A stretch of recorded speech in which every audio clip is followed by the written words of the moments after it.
Poor girl finds billionaire in cage, his face matches a photo her mom hides. Rain soaked through Lila's thin hoodie as she wandered the edge of the woods near the edge of the city, her backpack heavy with scrap metal and broken things she hoped to sell. At 17, she was used to searching for forgotten things. She lived off the discarded, the unwanted, and the left behind. But nothing could have prepared her for what she found that day. It was a strange sound that first drew her, like a whisper mixed with the soft clink of metal. Curious and cautious, Lila parted the thick brush and gasped. There, half buried in the earth and surrounded by vines, stood a rusting iron cage, far too large to be meant for animals.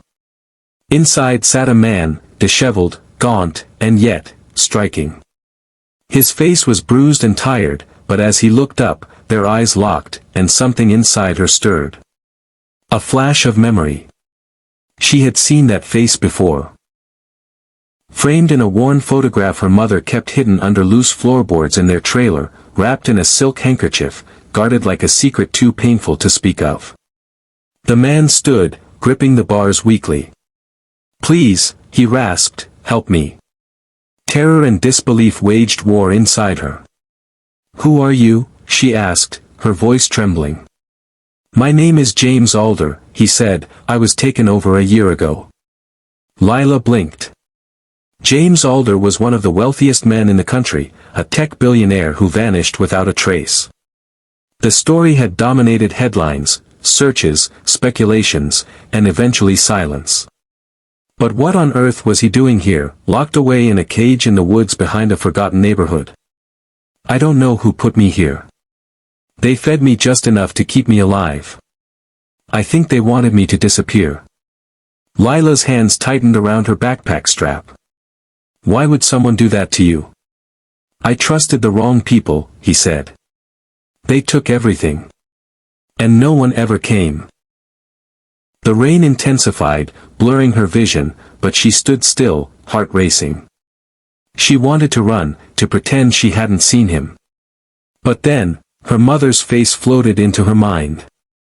The way she would sit at night with that photograph pressed to her chest, whispering apologies into the dark. Lila had once asked about the man in the picture. Her mother's eyes had filled with tears, and all she'd said was, "He never knew." Taking a shaky breath, Lila stepped forward. "I'll help you," she said. "But I need to know, why is your photo in my home?" James's brows furrowed. "Your name. What's your full name?" "Lila Hart." His eyes widened, his lips parting as if the air had been sucked from his lungs. "Maria Hart?" he asked. "Is your mother's name Maria?" Lila nodded slowly. James backed away, gripping the bars. "Oh my God," he whispered. "She never told me. I didn't know." "What?" "Know what?" He swallowed, his voice breaking. "That I have a daughter." The world tilted. Lila staggered back. "No. That's not possible. She and we were together, years ago. She left suddenly. I looked for her, but she disappeared. I never knew why." Lila dropped to her knees. All her life, her mother had struggled to provide, to protect her. They had nothing but each other. And all this time, the man in the photo was real. Her father. And he was here, caged like an animal, forgotten by the world. With hands that shook, she broke the lock with a rusted wrench from her bag. It took effort, but eventually, the door creaked open. James stepped out, weak but free. They walked back slowly, hidden by the storm, through alleys and shadows. She brought him to their trailer and helped him inside. Her mother was gone, working the night shift at the diner, as always. Lila laid James on the couch, covered him with blankets, and watched as he fell into a deep, grateful sleep. When her mother returned, soaked and exhausted, she froze at the door.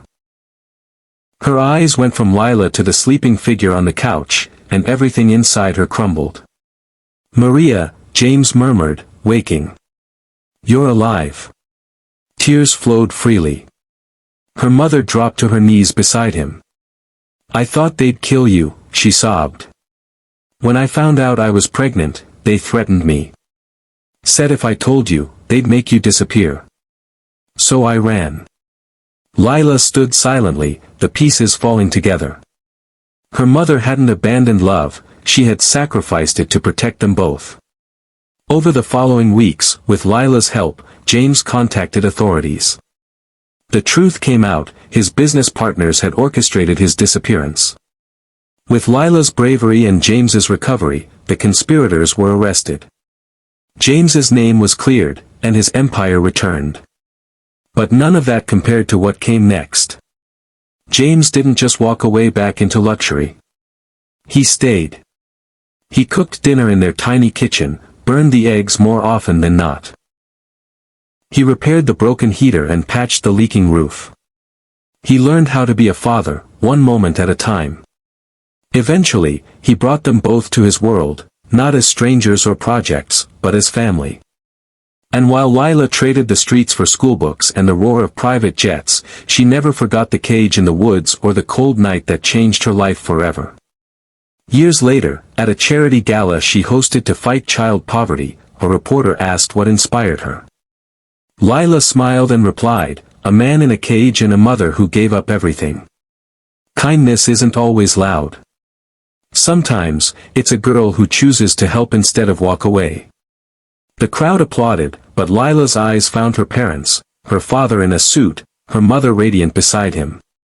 Their love had been torn apart by cruelty and greed, but mended by truth, courage, and a daughter who bridged the broken past. In a world full of noise, Lila's story whispered something timeless and true. No one is ever too lost to be found, and sometimes, the most powerful thing we can do is to choose compassion, even when the world tells us to turn away. And in that choice, lives are changed, families are reunited, and hope are reborn.